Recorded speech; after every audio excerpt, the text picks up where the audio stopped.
Hi, എല്ലാവർക്കും നമസ്കാരം. ഇന്ന് ചായയ്ക്ക് പറ്റിയ ഒരു കടിയായിട്ടാണ് വന്നത് കേട്ടോ. ചായയ്ക്ക് മാത്രമല്ല, അത്യാവശ്യം ആൾക്കാരൊക്കെ വരണമെങ്കിൽ ഒരു പാർട്ടി സ്റ്റാർട്ടർ ആയിട്ടും ഒക്കെ ഉപയോഗിക്കാൻ പറ്റുന്ന ഒരു പൊട്ടറ്റോ കോൺ പാറ്റീസിൻ്റെ റെസിപ്പിയാണ് ഇന്ന്. വളരെ ടേസ്റ്റിയും ഹെൽത്തിയുമായിട്ടുള്ള ഈ റെസിപ്പി എങ്ങനെ നോക്കാം. അതിനായിട്ടൊരു പാനിലേക്ക് കുറച്ച് നെയ്യാണ് ഇട്ട് കൊടുക്കുന്നത്. 1 ടീസ്പൂൺ നെയ്യും ഒരു 1/2 ടീസ്പൂണോളം നല്ല ജീരകം കൂടി ഇട്ട് കൊടുത്തിട്ടുണ്ട്. നല്ല ജീരകം നന്നായി ഒന്ന് പൊട്ടണം. പൊട്ടിക്കഴിയുമ്പോൾ നമുക്കൊരു 2 ടീസ്പൂണോളം ഗാർലിക് ഇട്ട് കൊടുത്തിട്ടുണ്ട് കേട്ടോ. ഒരുപാട് മസാലകളൊന്നും നമ്മൾ ഇതിലിടുന്നില്ല. 1 ടീസ്പൂണോളം ജിഞ്ചർ ചെറുതായി അരിഞ്ഞതും കൂടി ഇട്ട് കൊടുത്തിട്ടുണ്ട്. ജിഞ്ചർ ഗാർലിക് പേസ്റ്റ് വേണ്ടവർക്ക് അതിട്ട് കൊടുത്താലും മതി. ഇതൊന്ന് നന്നായി ഒന്ന് സോട്ട് ആവട്ടെ. ഞാൻ മാക്സിമം ഓയിൽ കുറച്ചിട്ടാണ് കേട്ടോ ഇതിലെല്ലാ സാധനത്തിലും ഉണ്ടാക്കിയിരിക്കുന്നത്. ഇനി അതിലേക്ക് 1 കപ്പ് ഒനിയൻ ചെറുതായി ചോപ്പ് ചെയ്തതാണ് ഇട്ട് കൊടുക്കേണ്ടത്. ഒരു 2 പച്ചമുളക്. ഈ പച്ചമുളകിന് അധികം എരിവില്ല, നീളത്തിലുള്ള പച്ചമുളകായിരുന്നു. 2 എണ്ണം ഇട്ട് കൊടുത്തിട്ടുണ്ട്. ഇനി ഇതിനെ നന്നായി ഒന്ന് നമുക്ക് മിക്സ് ചെയ്ത് സോട്ട് ചെയ്തെടുക്കാം. ആവശ്യത്തിന് ഉപ്പിട്ട് കൊടുക്കണം കേട്ടോ. ഇനി ഒരു 1/4 ടീസ്പൂൺ മഞ്ഞൾപ്പൊടി, ഒരു 1/2 ടീസ്പൂൺ മുളക് പൊടി, 1 ടീസ്പൂണോളം കറി മസാലയുടെ പൗഡറാണ് ഞാൻ ഇട്ട് കൊടുത്തത് കേട്ടോ. ഇതിലൊരു വെജിറ്റബിൾ മസാല എന്നൊക്കെ പറയുന്ന ആ ഒരു സാധനം നിങ്ങൾക്ക് കിട്ടുകയാണെങ്കിൽ അതിട്ട് കൊടുക്കാം. ഇനി നമുക്ക് 2 പൊട്ടറ്റോ വേവിച്ചതാണ് ഇട്ട് കൊടുക്കുന്നത് കേട്ടോ. ഇതൊരു 4 പേർക്ക് കഴിക്കാനുള്ള വിഭവമായിരുന്നു. അതിലേക്ക് 1 കപ്പ് ഗ്രീൻ പീസും കോണും കൂടി വേവിച്ചതാണ്. അത് 2ഉം കൂടി വേവിച്ചുകൊണ്ടാണ് സെപ്പറേറ്റായി കാണിക്കാതെ ഇരുന്നത്. 2ഉം കൂടി വേവിച്ചത് 1 കപ്പും കൂടി ഇട്ട് കൊടുത്തിട്ടുണ്ട്. ഇനി ഇതിനെ നന്നായി മിക്സ് ചെയ്തിട്ട് നമുക്ക് അതിനെ മാഷ് ചെയ്തെടുക്കാം. ഇതിലിപ്പോൾ കറി മസാല ഇല്ല എങ്കിൽ കുറച്ച് ഗരം മസാലയും കുരുമുളക് പൊടിയും ഒക്കെ കൂടി ചേർത്തിയാലും മല്ലിപ്പൊടിയും ചേർത്തിയാലും നല്ലതായിരിക്കും. ഇനി അതിലേക്ക് കുറച്ച് മല്ലിയുടെ ഇലയും കൂടി ഇട്ട് കൊടുത്ത് അതിനെ നന്നായി ഒന്ന് മിക്സ് ചെയ്യാം.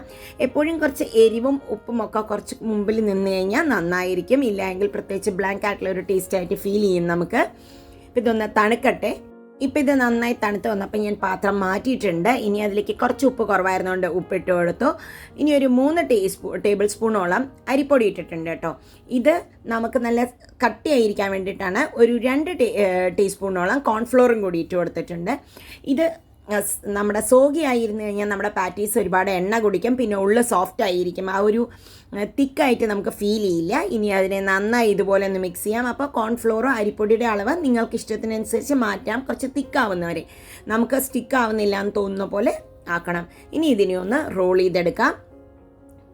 കുറച്ച് മാവെടുത്ത് ഇതുമാതിരി ഒന്ന് റോൾ ചെയ്തെടുത്താൽ മതി കേട്ടോ. വളരെ പെട്ടെന്ന് ഹെൽത്തി ആയിട്ട് ഇതുണ്ടാക്കാം. ഇത് ഞാൻ ഡീപ്പ് ഫ്രൈ അല്ല ചെയ്യുന്നത്. ഡീപ്പ് ഫ്രൈ ചെയ്യേണ്ടവർക്ക് ഡീപ്പ് ഫ്രൈ ചെയ്യാം.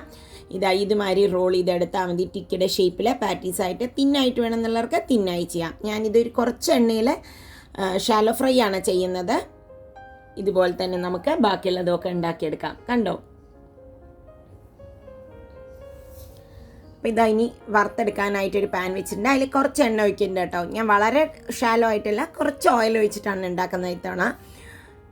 അത്രയും എണ്ണ വേണ്ടാത്തവർക്ക് അത്രയും വേണ്ട. നമുക്കിത് വെച്ച് നമുക്ക് നല്ലൊരു ഗോൾഡൻ കളർ ആയിക്കോട്ടെ വിചാരിച്ചു. പിന്നെ ബർത്ത്ഡേ ഒക്കെ ആയതുകൊണ്ട് കുറച്ച് എണ്ണ ഉപയോഗിച്ചെന്ന് മാത്രം. ഇതിനെ ഒന്ന് നന്നായിട്ട് ഒരു മീഡിയം ഫ്ലെയിമിൽ വെക്കാം. വളരെ പെട്ടെന്നാവും. ഇത് കുക്കാവാൻ ഒട്ടും തന്നെ ടൈം എടുക്കില്ല കേട്ടോ. കാരണം ഉള്ളിലുള്ള എല്ലാ സാധനങ്ങളും ഓൾറെഡി കുക്ക്ഡാണ്. അതിനെ ഒന്ന് മറിച്ചിട്ട് നോക്കാം. കണ്ടോ, നല്ല കളർ വന്നിട്ട് എല്ലാ സ്ഥലവും പെർഫെക്റ്റായി കുക്കാവുകയും ചെയ്യും. ഇങ്ങനെ ആവുമ്പോൾ ഡീപ്പ് ഫ്രൈ ചെയ്യേണ്ട ആവശ്യമില്ല. അതുമാതിരി തന്നെ പൊട്ടറ്റോ വെഡ്ജസ് നിങ്ങൾക്ക് വേണമെങ്കിൽ ബേക്ക് ചെയ്യാം. ഞാൻ ബേക്ക് ചെയ്യാറുണ്ട്. അങ്ങനെ ആകുമ്പോൾ 40 മിനിറ്റോളം ബേക്ക് ചെയ്യണം നമ്മൾ. ഇത് കണ്ടോ, പെർഫെക്റ്റ് ആയിട്ട് കുക്കായി വരുന്നുണ്ട്. നല്ലൊരു കോണും ഗ്രീൻ പീസും പൊട്ടറ്റോയും ഒക്കെ കൂടിയിട്ട് നന്നായി വന്നിട്ടുണ്ട്. നമുക്കിത് വാങ്ങിയെടുക്കാറായിട്ട് 2 സൈഡും ആയപ്പോൾ നമുക്കിനി വാങ്ങിയെടുക്കാം. ഇത് നിങ്ങൾക്ക് ഈവനിങ് ചായയുടെ കൂടെ കഴിക്കാം കേട്ടോ. ഇതിൻ്റെ കൂടെ മാത്രമല്ല, എപ്പോൾ വേണമെങ്കിലും ഈ പാറ്റീസ് ഉണ്ടാക്കി കഴിക്കാം നമുക്ക്. കുട്ടികൾക്കൊക്കെ ഒരുപാട് ഇഷ്ടമാവും. ഒരുപാട് ഓയിലും ഒന്നുമില്ലാതെ വളരെ ഹെൽത്തി ആയിട്ടുള്ള ഒരു റെസിപ്പിയാണ്. അപ്പോൾ ഇന്നത്തെ ഈ റെസിപ്പി എല്ലാവർക്കും ഇഷ്ടപ്പെട്ടു എന്ന് വിചാരിക്കുന്നു. ഇഷ്ടപ്പെട്ടാൽ അറിയിക്കൂ. വീണ്ടും അടുത്ത വീഡിയോയിൽ കാണാം.